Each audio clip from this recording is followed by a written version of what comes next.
connect ako sa ating team na Harvest of Soul. Ang ating pag-uusapan ay naging dalos. Yan po yung pag-uusapan natin naging dalos. So, pwede po mapuli, minsan pa, tayo ay hiningin tumayo at masahin natin ang salita ng Panginoon. Okay, kung mga walang Biblia, ay pakibigyan nga ng Bible. Okay, yung Bible. Buksan tuloy nyo sa Luke chapter 15. Basahin natin ang salita ng Panginoon. Sa Luke chapter 15.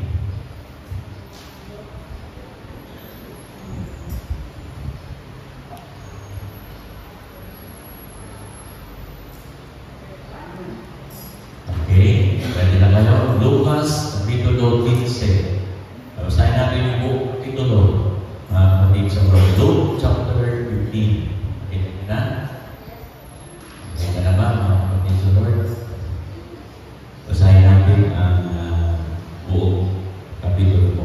Luke 15. Medyo mahaba po yan, mga kapatid, pero ma-enjoy po ninyo kasi pag-kwento po yan ng ating Panginoong Jesus. Okay, isang araw, ang mga manniningil ng buwis at ang mga makasalanan ay lumapit kay Jesus upang makinig. Tingnan po yung reaksyon ng mga Pariseo. At sabi dito sa verse 2, nagbulong-bulong ang mga Pariseo at mga tagapagturo ng kautusan. Sabi nila, ang taong hindi nakikisama at nakikisalo sa mga makasalanan. Dapat ang reaksyon ng mga Pariseo masaya. Pero hindi po they muttered, parang, ano yan? Bakit ganyan? Bakit siya kasama ng mga makasalanan? Dapat ang kasama niya lang yung mga taga-church. Dapat ang kasama niya lang yung mga mananampalataya. Kaya yung mga Pariseo talaga, ayaw po ng Panginoong Jesus ay makisalo sa mga makasalanan. Buti na lang, si Lord ay kasalo natin. Amen? Sa araw, sabi doon, yung mga maniningil ng buwis, talaga yung mga ayaw nila talaga po. So, tuloy tayo sa pagbasa. Verse 3, dahil dito, sinabi sa kanila ni Jesus ang talingahan ito, nagkwento na siya. Kung ang sino man sa inyo ay may 100 tupa at mawalan ng isa, anong gagawin niya? Hindi matiiwan niya ang 99 sa pastulan? Hindi matiiwan niya ang 99 sa pastulan at hahanapin ang nawawala hanggang sa ito'y matagpuan. Pakita mo muna yung may Bible naman sila, physical Bible. Yung para alam. Okay? Kung ang sino man sa inyo ay may 100 tupa at mawala ng isa, anong gagawin niya? Hindi ba iiwan niya ang 99 sa pastulan at hahanapin ang nawawala hanggang sa ito'y matagpuan? Verse 5 na po tayo. Verse 5.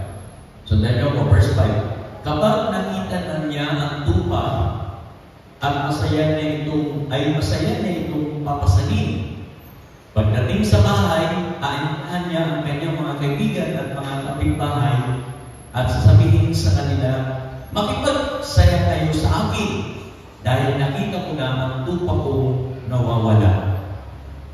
Verse 7, sinasabi ko sa inyo, magkakaroon ng higit na kagalakan sa langit dahil sa isang pakasalanan tumatalikod sa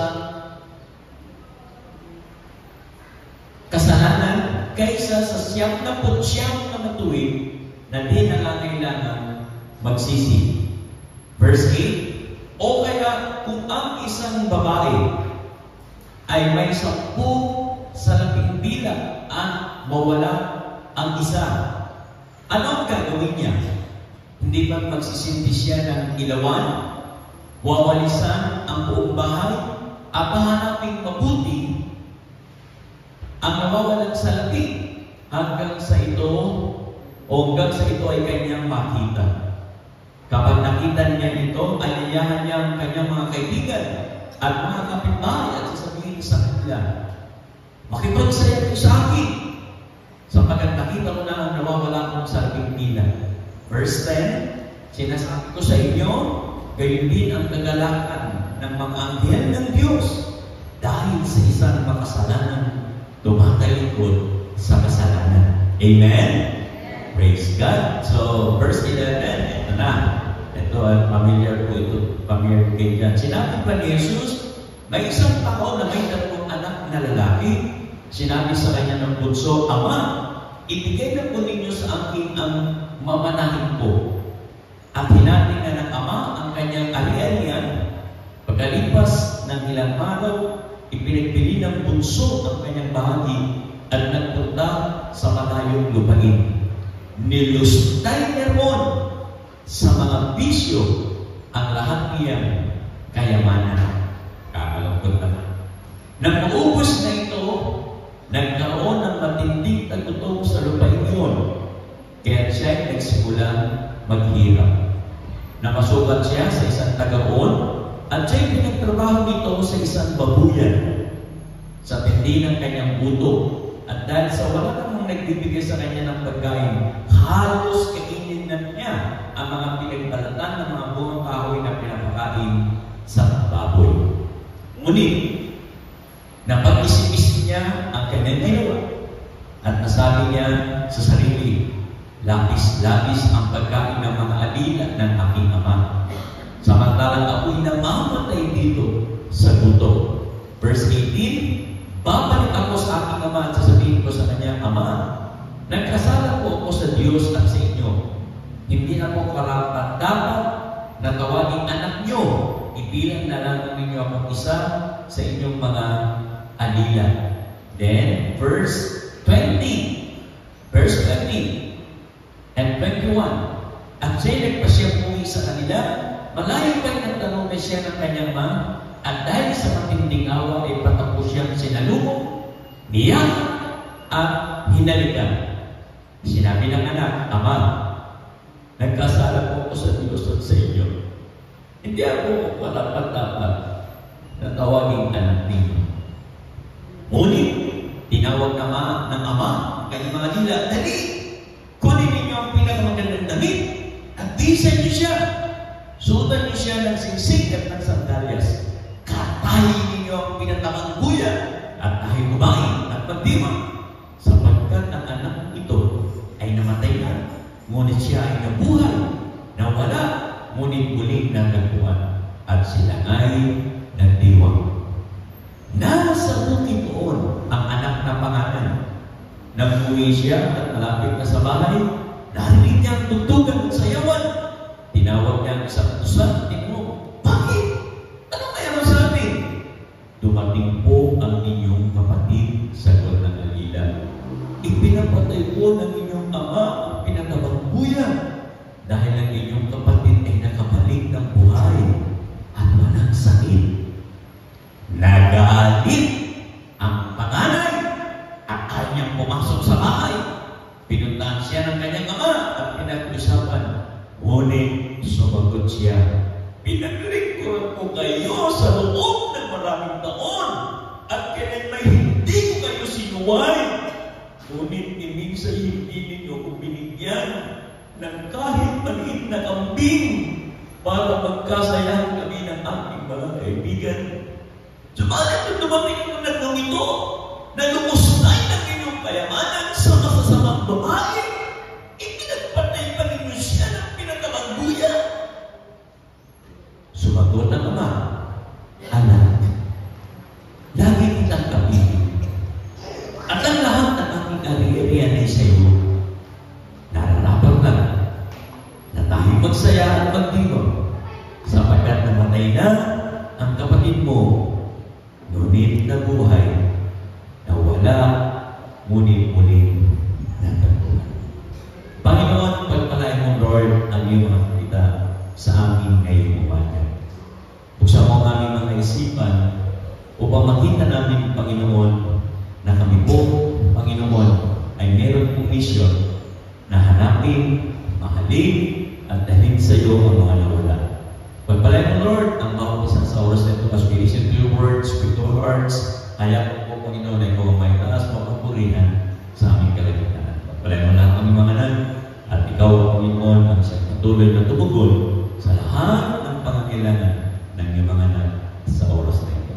Ito po kami Dalangin sa pangalan ng aming Panginoon Jesus. Amen. Amen. Amen. Makapuna po tayong lahat, mga kapatid, sa Panginoon. Okay? Dahil sabi ko nga po, mga kapatid sa Lord, ang ating pong tema, mga kapatid, ay loving the lost. Ayan. Loving the lost. Dahil nga po, tayo po ay nasa Harvest of Souls, alam niyo mga kapatid, hindi po madali, mga kapatid, na magmahal, lalo na po sa mga unbeliever, doon sa mga lost, doon sa mga taong walang relasyon kay Lord. Hindi pa. Hindi po ganun kadali yun. Yun ang mga kapatid sa Panginoon ay ang hirap ng mahalin, yung pang-lost. Di ba? Yun ang mga taong may pinagdadaanan sa buhay, hindi nila maisip na bigyan ng atensyon ng iba kasi yung sarili nilang buhay, minsan hindi na nila maayos. May mga pinagdadaanan tayo sa buhay, minsan parang bakit bibigyan ko pa ng atensyon ng mga lost? Bakit bibigyan ko pa ng atensyon ng mga unbeliever? Bahala sila. May sarili akong problema. Yung problema ka na lang muna bago yung iba. Di ba gano'n? Mga kapatid sa Lord, hindi natin naisip eh. Kasi meron tayong mga pinagdadaanan. Kaya sabi natin, ito na lang. Ito mo ng aking oras, sa aking lakas. Kaysa sa yung mga unbeliever na yan, hayaan na sila. Okay? Pupunta lang yung pera, pagdating sa ulo, bahala sila.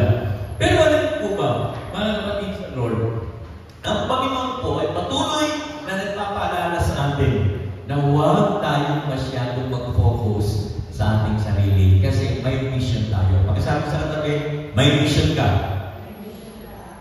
Pagkasabi ulit sa kanila, may mission ka. Amen?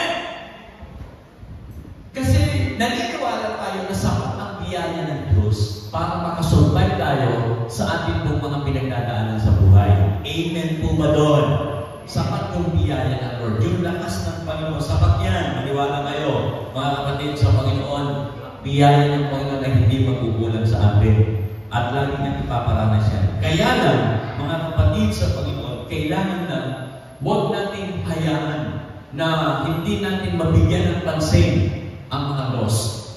Tatanungin ko kayo sa inyong sarili niya lang, huwag niyo na po akong sagutin. Sa inyong sarili niyo na sagutin. Kailan kayo huling nagdala ng kaluluwa kay Lord? Kailan kayo huling naglapit ng kaluluwa kay Kristo? Kailan kayo huling nagpatanggap ng kaluluwa kay Kristo? Kailan? Kailan niyo po huling ibinahagi si Jesus sa isang taong wala pang relasyon kay Kristo?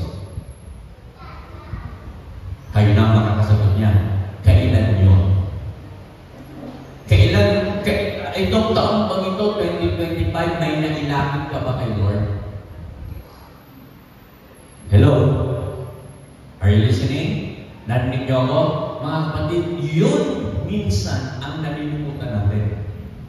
Nakafocus tayo sa maraming bagay habang ang mga kaluluwa, mga kapatid na wala pang relasyon kay Kristo ay papunta sa kapahamakan.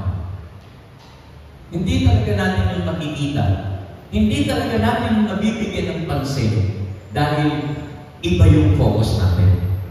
Pero lagi yung tatandaan, si Jesus po, siya na pa rito to seek and to save the lost. Dapat ang mga followers ni Lord, ganun din. Ay, wala kami. Parang hindi nyo ko narinig. Ganun si Lord. Kung sumusunod tayo sa Panginoon, dapat ganun din yung passion natin. Dapat ganun din yung heart natin. Hindi ako papayag na wala kang mailapit sa Panginoon. Sipin po ninyo, pagdating nyo sa langit, may kakakay sa inyo. Sasabihin sa inyo, brother, salamat ha, dahil sinner mo si Jesus. Kung hindi mo sinner si Jesus sa buhay ko, wala ko dito sa langit. Nandun ako sa impyerno. Sipin nyo yun, ilan yung kakamay sa inyo na magsasabi at magpapasalamat, salamat brother, dahil nabigyan mo ko ng atensyon. Salamat sister, dahil nabigyan mo ko ng atensyon na ilapit kay Jesus ang buhay mo. Kaya ako nandito sa langit. Nandiyan po ba kayo? O wala lang? Wala lang. Di ba? Mga kapatid sa Lord, ganyan po yung kahalaga. Ganyan po kahalaga, mga kapatid sa Panginoon. Following Christ and loving the Lord are inseparable. Ibig sabihin, hindi natin pwedeng paghiwalayin yun na sasabihin natin, mahal natin si Jesus, mahal natin ang Panginoon, mahal natin ang God, tapos walang tayong pagmamahal sa lost, sa mga unbeliever. Hindi pwedeng ganon. Kasi ang nagmamahal sa Diyos, nagmamahal din po sa mga nawawala. At ganoon din naman, kung mahal natin ang mga nawawala, mga kapatid, doon din natin may papakita yung pagmamahal natin sa Diyos. Are you there? You cannot love the lost without loving God as well. Kaya mga kapatid, no? Ang ganda po niyan. So dito sa binasa natin sa Luke chapter 15, ilan po ang lost na binanggit yan? Mga kapatid sa Panginoon, ilan po? Ilan na nakita nyo? Ilan na napansin ninyong nawawala? Mga kapatid, nawawala item, nawawala ayaw, nawawala anak. Ilan lahat? Ha? Okay. So, unang tingin, parang tatlo lang. Nawawalang lupa, nawawalang salapang bilang, at parang nawawalang anak. Pero actually, apat po nawawalan dyan. I-reveal ko sa inyo mamaya yung ika-ika. Okay? Tignan mo na natin yan. Yung tatlong yan, the lost sheep, the lost coin, and the lost son. Ayan. Yan po yun. Okay, yung tatlong yan, mga kapatid sa Lord. Umaga, gusto ko lang kung ilagay ninyo as you listen sa word, mga kapatid, ang dalawang bagay. Ito lang po yan. Kung pakiramdam mo, pagkatapos mong marinig ang mensahe na ikaw ay lost, bawa ako pala ay lost, kung maramdaman mo yan, mga kapatid sa Lord, simple lang, mga kapatid, gusto mong sabihin na hinahanap ka ni Lord. Hello? Kung maramdaman mo na lost pala ako, gusto kong sabihin ngayong umaga na ang ating Panginoon ay hinahanap. Kasi yun ang mission niya, to seek the lost. Kung ikaw naman ay pakiramdam mo, natagpuan mo na si Lord o natagpuan ka na ni Lord. Okay po? Kung yun ang pakiramdam mo, sana nais po ng Panginoon, gusto ng Panginoon na makapartner ka niya, mga kapatid, upang hanap naman yung iba pang lost. Gusto niyo pong makapag-partner sa Lord? Gusto niyo? Okay, gusto niya makapartner. Okay? Natagpuan na kita, pwede pa kitang makapartner para hanapin naman natin yung iba na lost. Amen? Dalawa po yan, mga kapatid sa Lord. Ulitin ko, pag ikaw yung lost, hinahanap ka ni Lord. Sana matagpuan ka ng Panginoon. At kung ikaw naman ay natagpuan ni Lord, sana magamit ka ng Lord para hanapin naman yung iba. Huwag tayong pumayag, mga kapatid, na tayo lang pupunta sa langit. Sabi ng song, isang kanta, don't go to heaven alone. Pagsabi nga sa kanta yun, yung word na yun, don't go to heaven alone. Okay? Amen? Huwag kang pupunta sa langit ng nag-iisa. Bring somebody with you.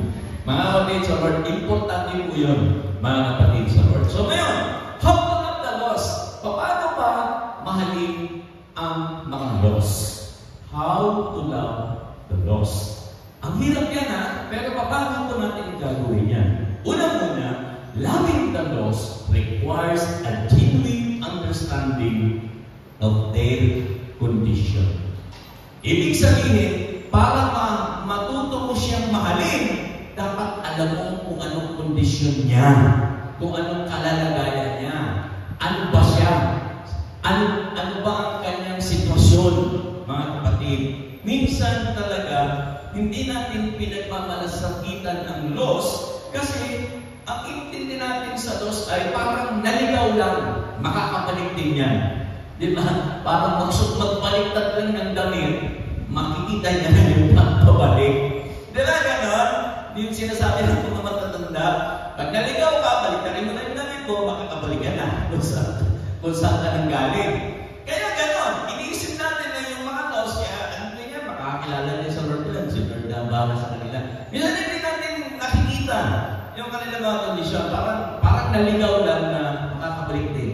magkakaroon din ng realization, kikilahanapin din nila ang Diyos. Parang gano'n, di ba? Pero ang totoo, mga kapatid, ang kondisyon nila ay ganito. Alam niyo ba ang loss, mga kapatid, ang Greek niya ay ito, apolomi. Yan ang Greek word ng loss. Pag sinabing loss, apolomi. Ano ba yung apolomi, mga kapatid sa Lord? Ito po yan. Ang apolomi, mga kapatid sa Panginoon, ay isang spoil, napanis, nasira, wasted, useless. Parang isang pagkain na panis, wala na, hindi na siya pwedeng kainin. Useless na. Kasi panis na. Apolomi, mga kapatid sa Panginoon. At ang isa pa, na ibig sabihin ng apolomi ay ruin, nawasak, damage, and beyond recovery, beyond repair. Ibig sabihin, yun na siya.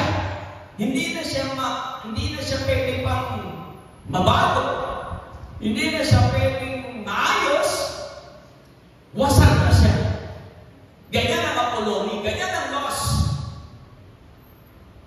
Kung meron kayong kakilala, kung meron kayong mahal sa buhay, na hindi pa kumikilala sa Lord, ang buhay niya useless na. Mga kapatid, ang buhay niya sira na, panis, mga kapatid sa Panginoon.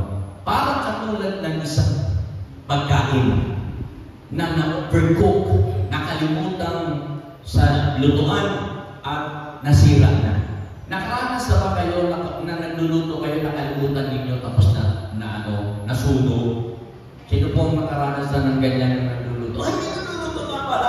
Naamoy mo lang. Naamoy mo lang na nasunog na. Sino nakaranas ng ganyan? Tapos kang kamay mo na. Nagluluto mo! Dapat pagtingin mo! Nasunog na! Wala na!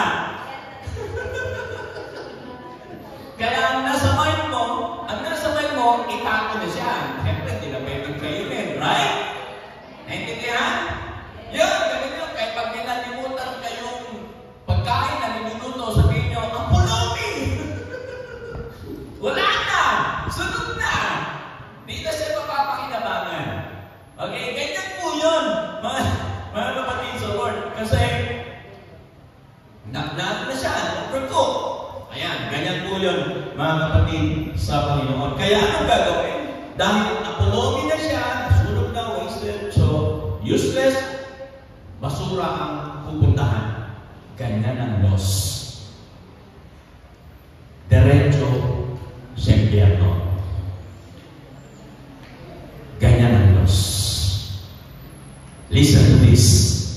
Kung meron kayong mahal sa buhay na hindi nagbibigay ng buhay sa Panginoon, let me tell you directly, they will go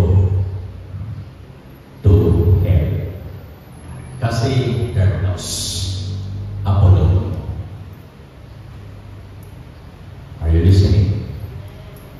Kung may husband kayo o wife na hindi pa nagbibigay ng buhay sa Panginoon, kung may parents kayo na hindi pa nagsusuko ng buhay sa Lord, kung may anak kayo na hindi pa nagbibigay ng buhay sa Lord, they're lost. Apollo. Diretso na sa kapanganaman. Alam nyo, hindi ko alam kung naiintindihan yung sinasabi ko, ganyan ang sitwasyon ng loss. Ganyan ang kondisyon ng loss.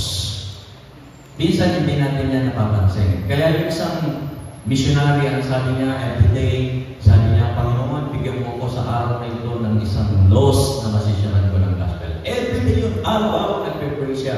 Panginoon, huwag mong hayaan na nilipas ang araw na ito na hindi ko nasisyaran ng gospel sa isang loss. Kasi gano'n niya tinatanaw ang loss. Mga kapatid, araw-araw, kailangan kahit isa, may madala siya kay Jesus. Ganun po yung kaya. Out of us. Tayo po minsan, hindi natin yan nabibigyan ng pansin. Hindi natin yan talaga binibigyan ng bansa. Laging gatos. Pero kung makikita niyo ang kanyang sitwasyon, ganyan siya. Ang loss, mga kapatid, ang isang loss, cannot be retrieved. Di na pwede ibalik, cannot be replaced. Wala na. Mga kapatid, ang isang magandang larawan niya ay nasa John chapter 3, verse 16. The love verse, parang yan yung heart ng gospel. Pero minsan tinitingnan natin yan na yan ay maganda, good news yan, pero actually po ay isang verse din ng judgment. Kasi hindi niya napansin yung word na peris. The word peris dyan sa John 16 is a judgment. Mga kapatid, at yung peris na yan, ang ibig sabihin yan sa Greek ay apology. Yan word na peris. At yung word na apology na yan, yung sinasabi niya na peris, mga kapatid, ang ibig sabihin niya, pag ikaw ay sa tulos, you are under God's condemnation. Mapapahama ka na. You are condemned already. Hinakulan ka na. Hinakulan ka na, mga kapatid, sa Panginoon. So, ganyan yan. Ganyan po ang ibig sabihin ng isang loss. At sabi pa sa 1 Corinthians chapter 10, verse 9 and 10, ang sabi ng 1 Corinthians chapter 10, verse 9 and 10, we should not test Christ, huwag subukin si Kristo. Ang sabi doon, as some of them did, and were killed by snakes. Verse 10, and do not grumble. Naalala niyo yung mga Pharisees, mga kapatid, nagmamata sila, nagko-complain sila, bakit po si Jesus kasama ng mga believer, ng mga makasalanan? And do not grumble as some of them did. And sabi doon, and were killed by the destroying angel. Yung word na destroying dyan, apolomia.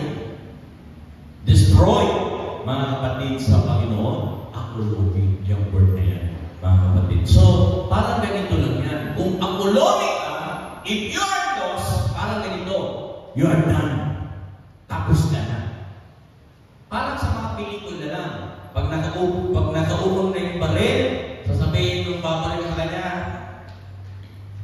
patay ka na. Katapusan mo na.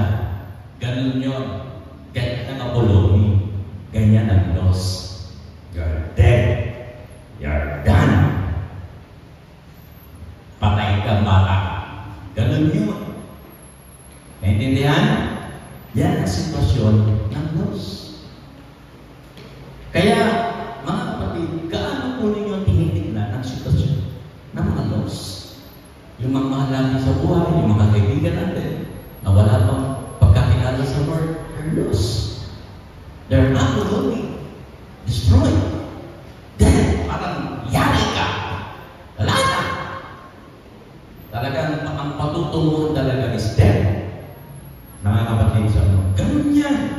Mga kapatid, sana maintindihan niyo po. That's why, dahil po sa kalagayan ng mga sinners, ng mga unbelievers, ng mga lost, mga kapatid, dahil sa sitwasyon na yan, dyan po, nadurog ang puso ng Diyos, kaya ipinadala niya ang kanyang buntong anak na si Jesus. Yun yung nagkilos sa puso ng Diyos. I need to send my son. Kailangan may magligtas sa mga tao ito na wala ng pag-asa. Papunta na lahat sa pamakan. Kailangan may magligtas sa kanila. Kaya dumating si Jesus. At nung dumating si Jesus, hindi niya naman binago ang sitwasyon ng mga unbelievers, but ginamit niya po ang isang salita na lost in a different way. So ano pong ibig sabihin niyan, mga kapatid? Jesus brought a new meaning to idea of being lost. Meron po siyang kaisipan na ganito. It signifies simply a condition of peril, yes, peril, grave, yet with the glad aspect of recovery. Para kay Jesus, may pag-asa pa. Kay Jesus yun ha, may pag-asa pa. Kailangan lang ako mamatay sa krus. I need to give my life para sa mga tao ito na papunta lang sa kapangkuhan. Jesus. Yes, they're lost, but I am, para ganito siya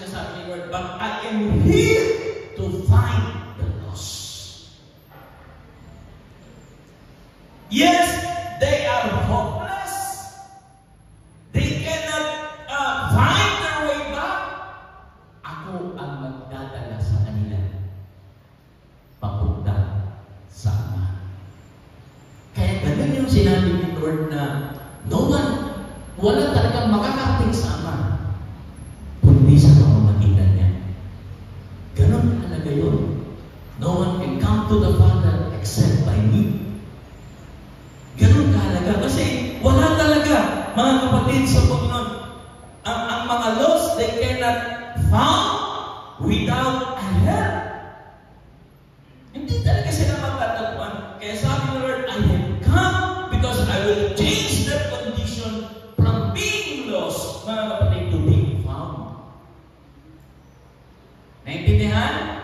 Paano po ginawa ni Lord? Ang example niya ay nasa Luke chapter 19, verse 9 to 10. Nung kausap niya po si Zaccheo, ang sabi po ni Jesus, doon po sa bahay ni Zaccheo, Jesus said to him, "Today, salvation has come to this house because this man too is a son of Abraham." Verse 10, "For the Son of Man came to seek and to save the lost." Grabe!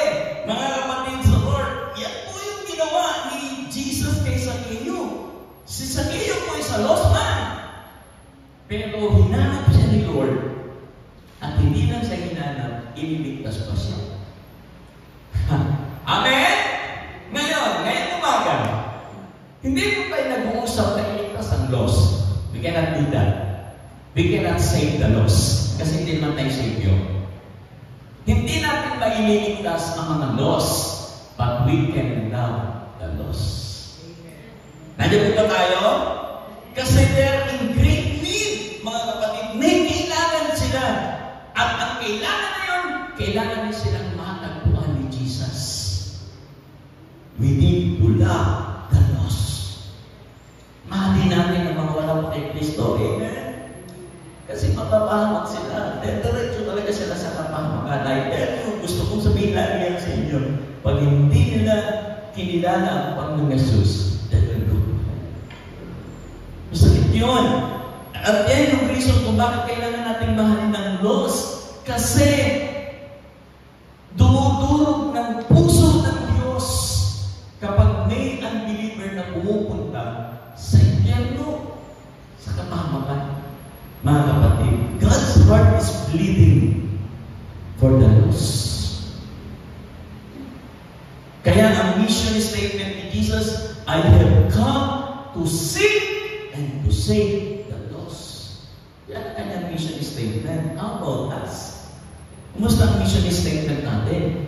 We go to church, we worship the Lord, nagpupuro tayo sa Panginoon. How about the lost? People of God, at your care, mga kapatid, sa oras na ito, kung ano yung ginagawa natin sa Lord, si Lord lang nakakalangan, pero muli ko kayo makakunin. Hanapin natin, mahalin natin ang mga lost, and bring them to Jesus. Amen? Dalhin natin siya ni Lord, mga kapatid. Huwag po tayong titigil na mahalin ang mga unbeliever, ang mga magulang na wala pa kay Lord, mga anak na wala pa sa Panginoon, kapatid, kaibigan. Love the lost. Amen? Amen?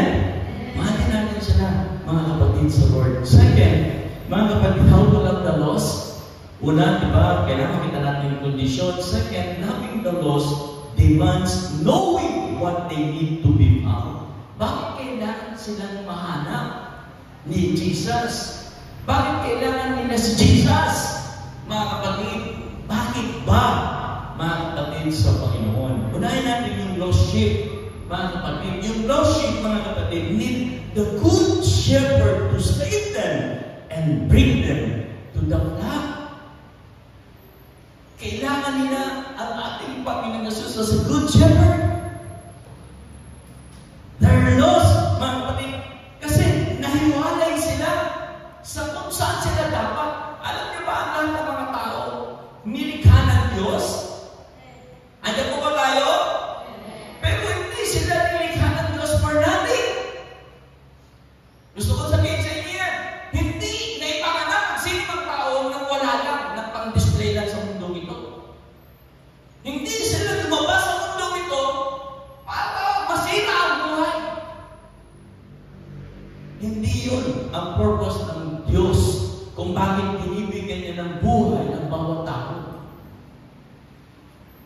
Naintindihan nyo?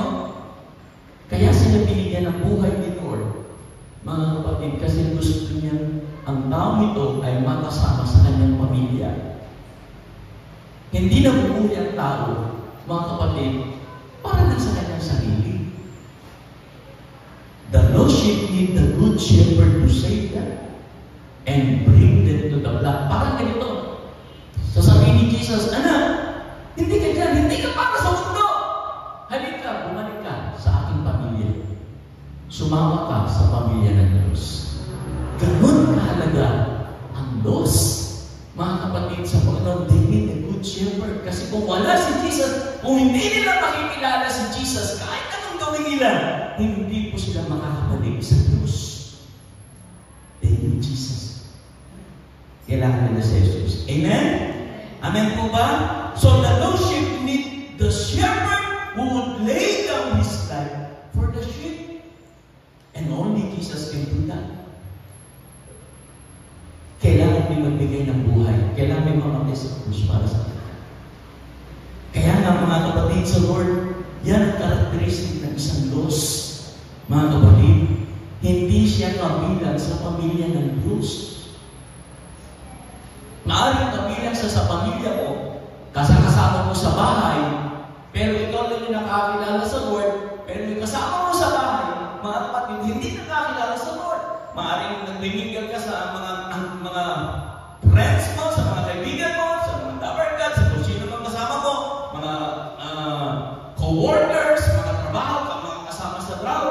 Pero ikaw lang yung kabilang sa pamilya ng Diyos, sila hindi. Ganyan ang karakteristik. Pero dapat, ang Diyos, lagi natin isipin, hindi sila isinilang para sa mundo ito. Lalo hindi sila isinilang para sa demonyo. Binigyan sila ng buhay ng Diyos para muling ibalik sa Diyos. Kaya sila nabubuhay kasi gusto ng Diyos na kunin siya at dalhin sa kung saan siya nararapat. At yun ang pamilya ng Diyos. Ganun yung isipin ng isang Diyos. Hindi ka taga-mundo ito. Hindi ka para sa demonyo. Ikaw ay para sa Diyos. Ganun tayo dapat mag-isip siya isang Diyos.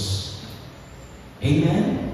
Kung ganun po yung nakikita natin, hindi talaga tayo makakatulog, hindi talaga tayo mapipig. Kailangan mag-share si Jesus kasi kailangan kaibigan po ang good shepherd. Kailangan ng magulang po ang good shepherd. Kailangan ng mga anak po ang good shepherd. Kailangan nila ang good shepherd. Ganun yun, mga kapatid.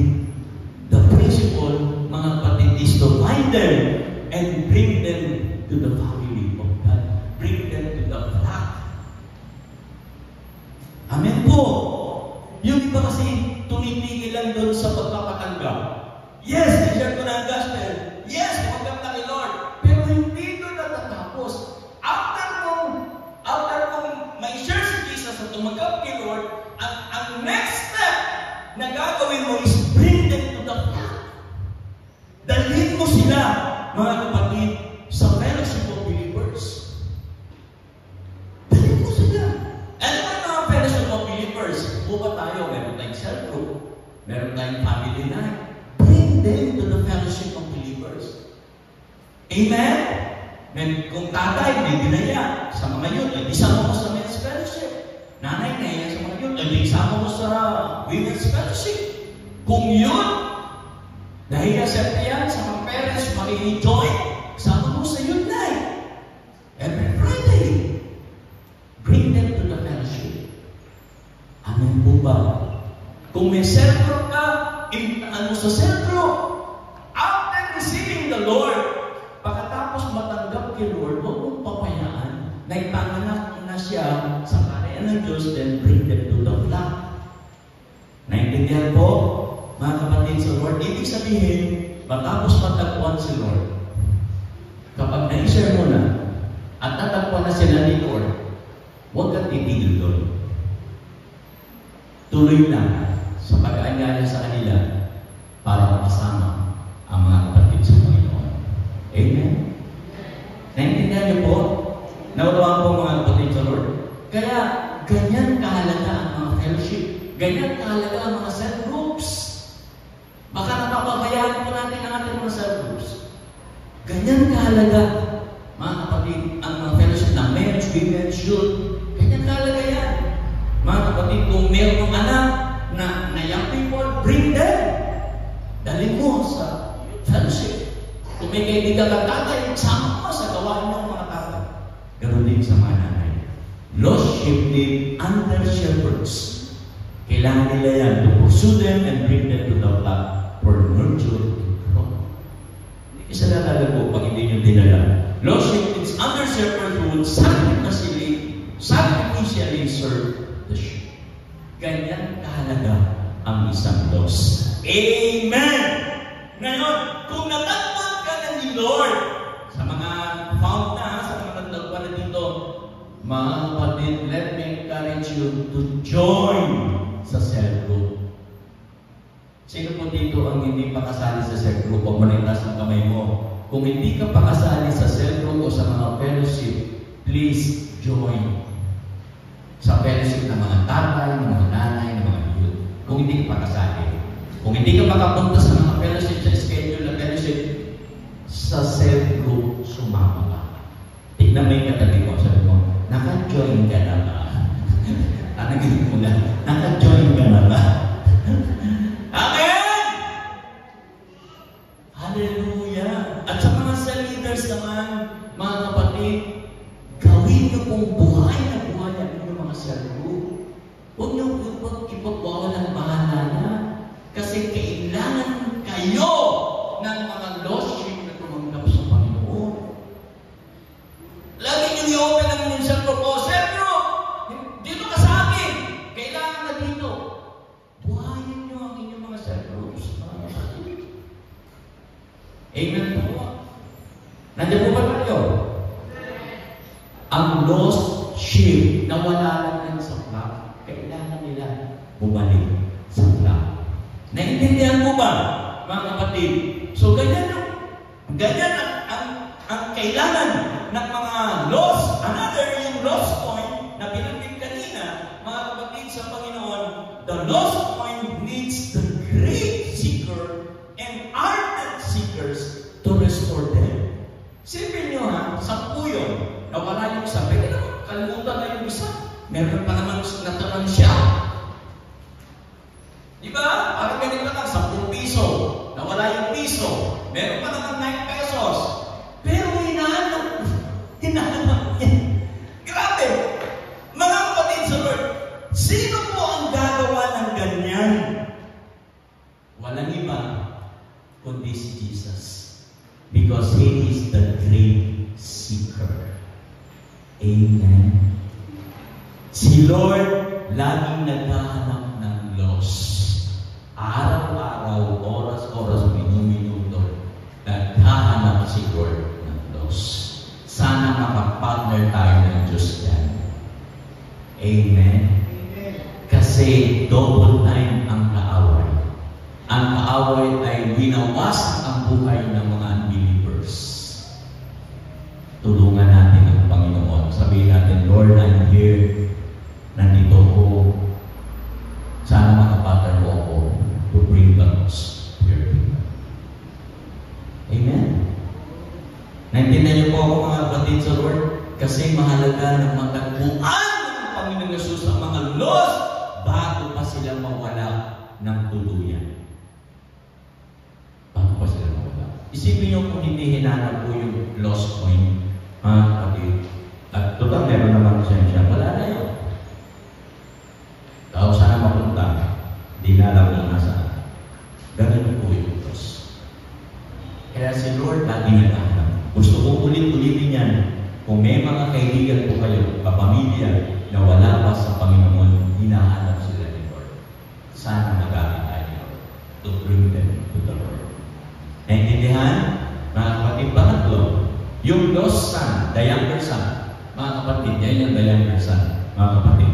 Sino ba itong kalimukhang anak nito, itong younger son nito? Alam niya yung kwento eh. Mga kapatid, he is a rebellious son. Sa inyo, rebellious son. Parang ganito yung sinasabi na sa kanyang daddy, Daddy, I cannot wait to die. Hindi ko na mahintay na mamatay ka. Bigay mo na yung bata ko. Grabing anak ko. Pero pakinggan na ganyan. Ulit sa Lord. Sabi ng anak ko, Daddy, ano ba? Tagal mo naman ang buhay mo. Balik mo na. Balik mo na yan. Bigyan mo na sa akin yung bala mo. Yung bala mo. Grabe, no? Ganyan sa ka-rebellious, mga kapatid. Pero alam niyo ba, sa kultura nila noon, listen to this, yung mga nakikinig sa kwento ni Jesus, ganito ang kultura.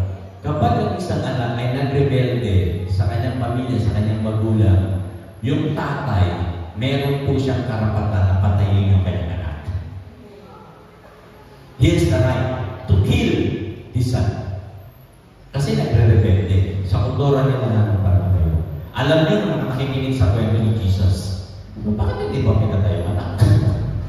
O kaya naman, yung mga kapitbahay, they have also the right na patuhin yung anak na rebelde para mamatay. Pero hindi na niya. Wala na sa kwento ni Jesus. Grabe, no? Tapos, doon sa kultura din nila, kapag umalis na yung anak, mga kapatid, sa piling ng kanyang ama, wala din sa kultura nila na yung anak kapag umalik, ay i-welcome uli ng tatay. Na i-welcome na katulad nung sa kwento ni Jesus na nagpatapan ng nagpapatay ng matabang guya, tapos yung sinudan ng mamahaling damit, sandalas, ring. Wala nun sa kultura.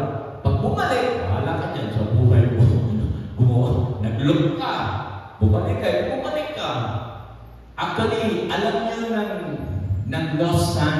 Kaya yung nasa isip niya, babalik ako, hindi bilang isang anak, kundi bilang isang alipin. Alam niyo ng lost son.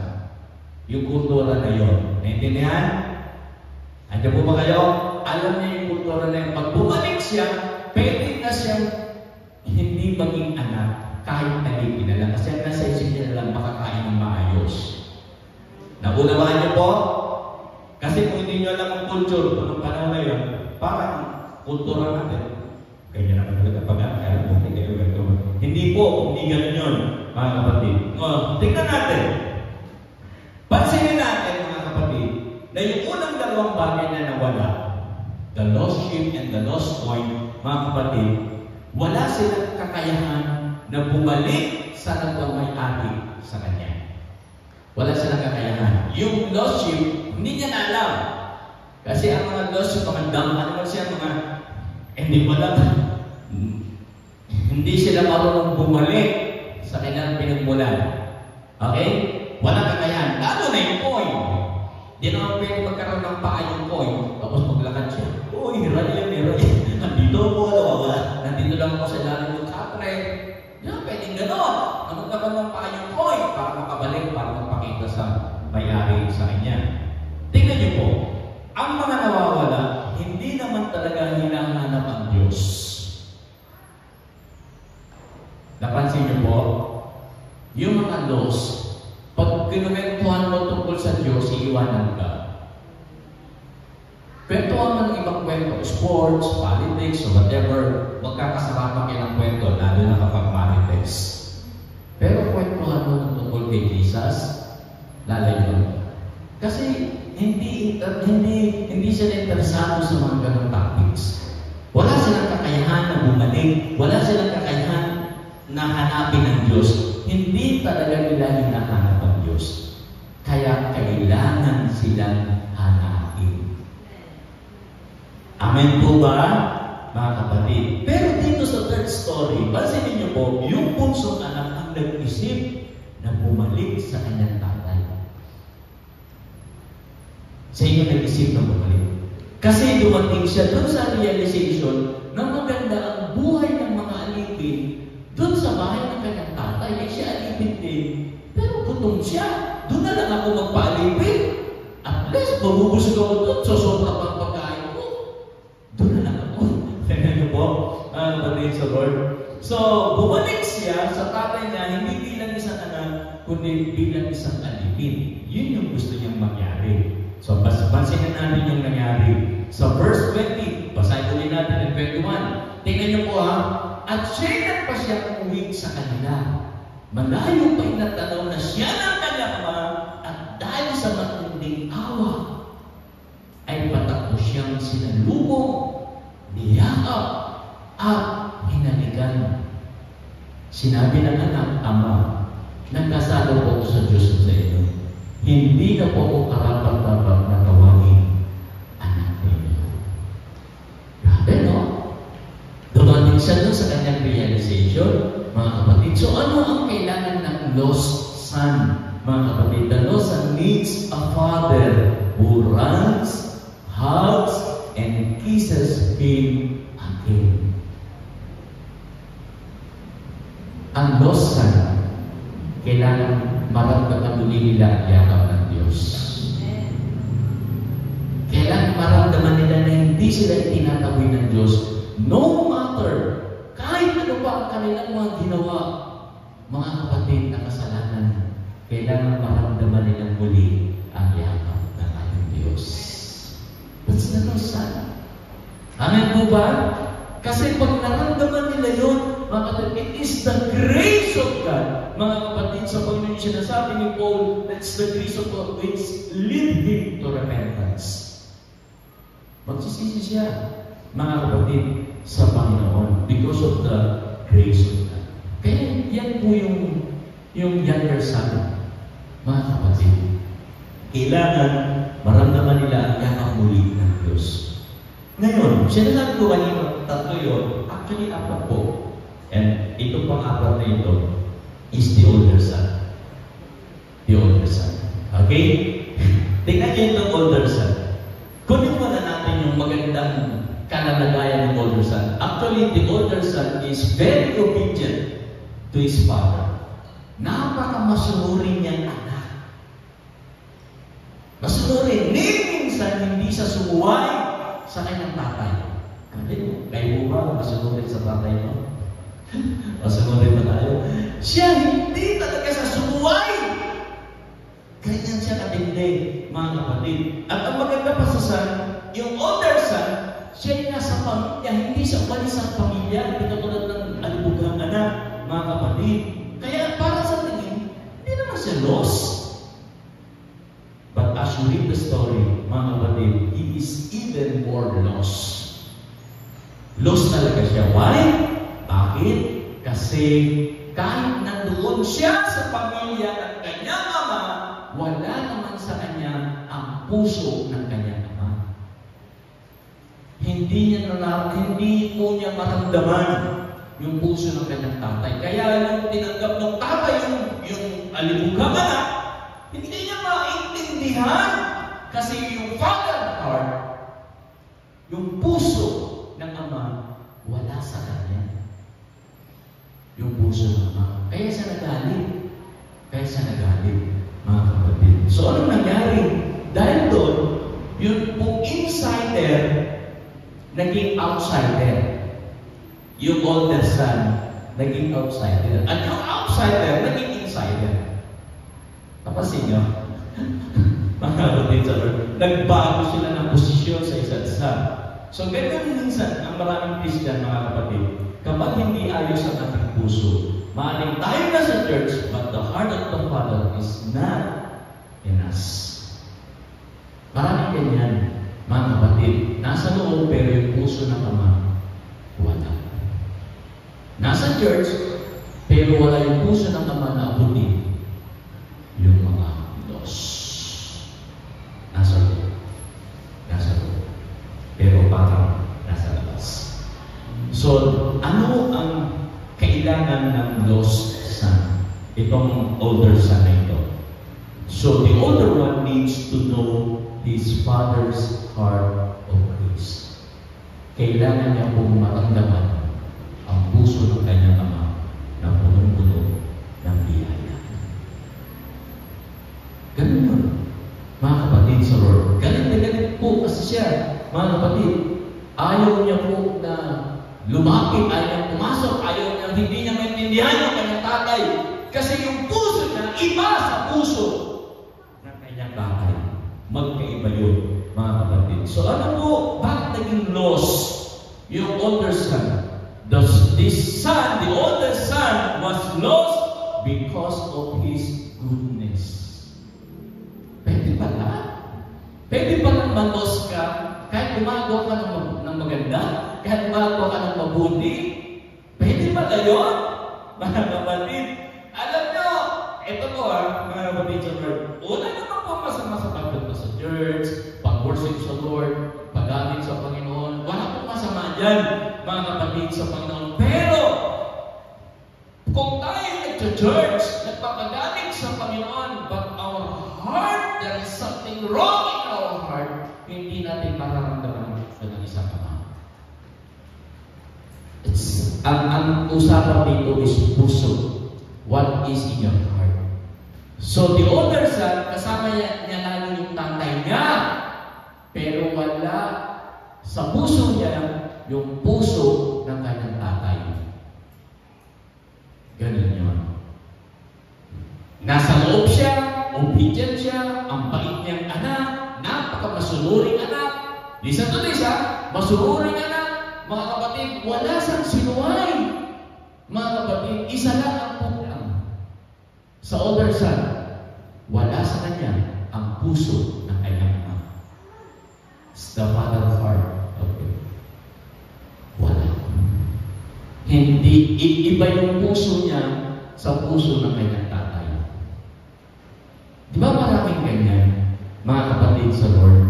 Parang, alam mo, kasama mo ang Diyos, pero sa puso mo, wala ang Diyos. Di ba minsan gano'n, mga kapatid sa Lord? No? Parang, nasa church naman ako. Gunagawa naman ako ng mabuti. I did it for the Lord. Lahat ito, ginagawa ko para sa Panginoon. Halos ibigay ko na ang buong oras ko para sa iyo, tatay. Di ba yung nasabi ng older son? Pero minsan, kung binigyan ng kambing, papagsayo ko na. Lahat! Ginagawa niya para sa kanya, tatay. I did it for you, tatay.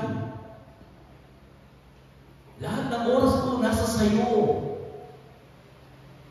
Minsan, pagod na ako, pero pag inutusan mo, susunod pa rin ako sa iyo kasi sunurin ako. Hindi ako pa reklamo, anak. Isa lang kulang. Isa lang kulang. Wala sa kanya ang puso ng kanyang ama. Naintindihan? Mga kapatid, yun ang nangyari. Kaya itong older son itong mga kapatid sa Panginoon, yung puso, kailangan makuha niya kung anong nasa puso ng kanyang tatay. Church, yung puso ba ng ating Diyos, ayun din ang puso mo. Yung puso ba ng Diyos na pinaglilingkuran natin, ayun din ba nasa puso? What is in your heart? What is in your heart? Sumusunod, itong older son, sumusunod naman sa ama.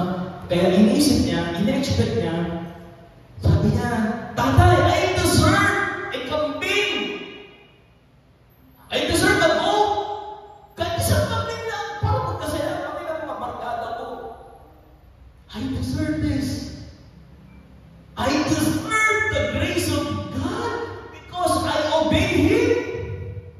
Parang gano'n na siya niya, I deserve this, Lord. Deserve ka dito. I deserve this because I give it to you, Lord. I deserve this because I give my life to you. I deserve this, Lord, because I obey you. Dapat lang, di ba, Lord? Yun naman ang logic doon. Nagbibigay ang lahat para sa iyo. I deserve man of konting grace. Nakalimutan ng older son na siya itos. Na kailangan niya maunawahan ng grace of God. Ang grace of God ay binibigay sa mga hindi deserving. This is very important. Kung ako po, sa aking buhay, pero mag-demand sa Lord, Lord, I give my life to you. For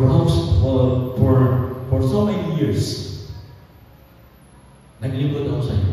I give my life, sinuko ko yung pangarap ko. Ano ka yung pangarap ko? Okay na pag-usapan, huwag na natin pag-usapan. Sinuko ko lahat yung Lord, para magpaglingkuran ka. Binigay ko yung buhay ko, Lord, para sa iyo. Binigay ko lahat. So I deserve something from the Lord. Dapat, Lord, bless mo ka na, Lord. Hanggang ngayon na, Lord, parang hindi mo, parang hindi pa ako deserving na magkaroon ng sasakyan. Hindi pa rin daw deserve na magkaroon ng magandang bahay. Buti ba yung mga kaibigan ko, pastor? Ano kaya sila? Mga nagpayaman? Ba't ako, Lord, ganito? Pwede ako magreklamo sa Lord. Pwede ako magreklamo. I deserve this, Lord. I deserve this. Alam nyo, mga kapatid sa Panginoon, na-realize ko, that's the wrong way. Mali po yun. Kasi maglilid po sa akin yun para lalo pang magreklamo sa Diyos. Baka makalimutan ko I live by the grace of God. Na kaya ako nabubuhay dahil sa biyaya ng Diyos. Mga kapatid sa Lord, tingnan niyo po yung other side. Dahil ina-expect niya na kailangan deserving siya doon sa grasya ng kanyang tatay, deserving siya kasi obedient siya, hindi siya malis, nagsikilang siya doon sa bahay, hindi katulad ng kalibugang anak. Deserving siya! Mga kapatid, anong nangyari? Nung hindi na ibigay yung gusto niya, mga kapatid, the older son was angry. The older son was unhappy. Hindi siya masaya. And that's the sign of being lost. That's the sign. Kaya sabi ko sa inyo apat. That's the sign. Yung taong magagalitin, mareklamo, unhappy, hindi masaya. That's the sign of a lost son. Mga kapatid, what do good people need to do to receive the grace of God? Ano bang kailangan ng mga good people para ma-receive ang grace of God? He needs to know his Father's heart. Kailangan yung mga lost son na nawala dahil sa kanilang goodness, isa lang ang kulang, kailangan magkaroon sila ng puso ng isang ama. The Father's heart of God. Amen? And he needs to repent of his goodness and embrace the Father's grace over in his Son. Kailangan lang magsisi. Di ba si Lord, nung tinawag siya good, sabi niya, huwag mo katawagin good, mag-isa lang ang good, ang Diyos. Kahit siya. Di ba, mga kapatid sa Lord? Minsan, yun ang inisip natin, Lord, I serve you, naglingkod naman ako sa iyo, hindi ako malis sa church, nagpatuloy ako sa paglilingkod sa iyo, Lord, I deserve this, I deserve this. Church, we need the grace of God. Pansinin niyo, sa lahat ng loss, itong lahat ng loss na ito, isa lang ang kailangan nila si Jesus. Amen? Yung mga unbeliever, yung mga wala pa sa Panginoon, isa lang ang kailangan nila si Jesus. Sana, ngayong umaga, tayo ay maging kamay, tayo ay maging paa, tayo ay maging bibig ng Panginoon para abutin ang mga loss at dalhin sa kanyang awa. Amen? Sana makipag-partner tayo sa Diyos, mga kapatid.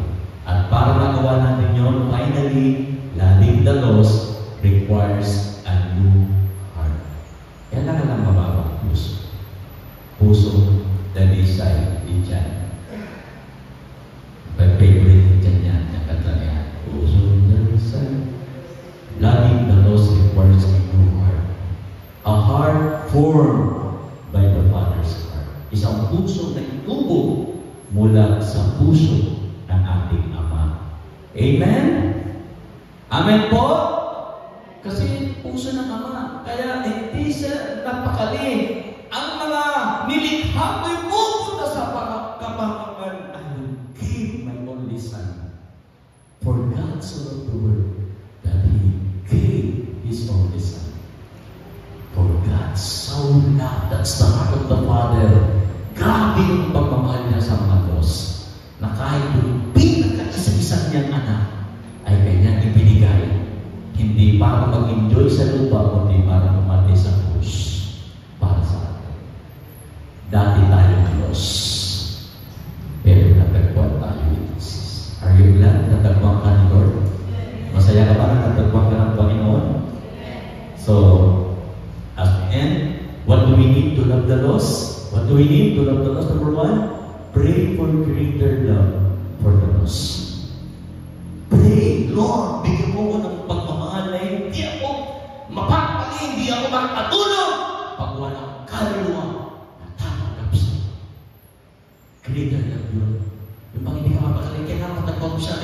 Kailangan ma-share ko siya, kailangan mailapit ko siya kay Jesus kasi kung hindi, apolomi, mapeperish siya, mapapahamak siya. Kailangan, hindi ako papayag na bumuhi siya ng pasurahan. Doon siya matuloy, kailangan siya mailigtas ni Jesus. And ask God to reveal His Father's heart to you. A gracious, merciful, and pursuing. Sa atin ang ating puso. Yung puso na, Lord, patawarin mo ako. Bigyan mo ako ng puso na katulad ng sa. And number 3, grow in being an authentic witness for Jesus. Yung joy factor. Yung bang napakasaya mo talaga kapag merong isang kaluluwa na nailapit mo sa Diyos. Lumago sana. Sana nandoon yung ating joy. Hindi sa anong bagay, kundi sa isang kaluluwa na lumalapit kay Jesus. Lalo na bahal natin sa buhay. Amen? How to do it? Mga kapatid, number 4, kill the fatted calf and invite the lost. Kaibigan! Nagluto ako ng adobo sa bahay! Baka naman gusto mong tikman yung luto ko. Pero in your mind, that loss, kapag kumakain na, pag busog na siya, kailangan mag-share ko ang gospel. Sayang naman yung adobong niluto ko, napakasarap ko. Tapos hindi ko may share yung gospel. Kill the fatted calf. Kapatid! Kaibigan! Pwede mo kahit tayo sa Jollibee o sa McDo. Ay, sagot ko. Kill the fatted calf. Sagot ko. At habang kumakain kayo, pagkatapos kumain, pagod tayo ulit. Pwede ko bang measure sa iyo si Jesus? Naintindihan? Naintindihan yung word principle? Kill the fatted calf and invite the lost. Punta tayo sa nerds! Ayaw, sige, wag naman. Punta na natin sa ganito sa mall. Saan ka sa akin? May bibili na ako para sa. And after giving that item, and I share Jesus with you. Then ko share sa Jesus. Are you there? Asan yung heart natin? Do you have the Father's heart? Naniniwala ko, hindi lang si Sheila ang may heart niya. I pray lahat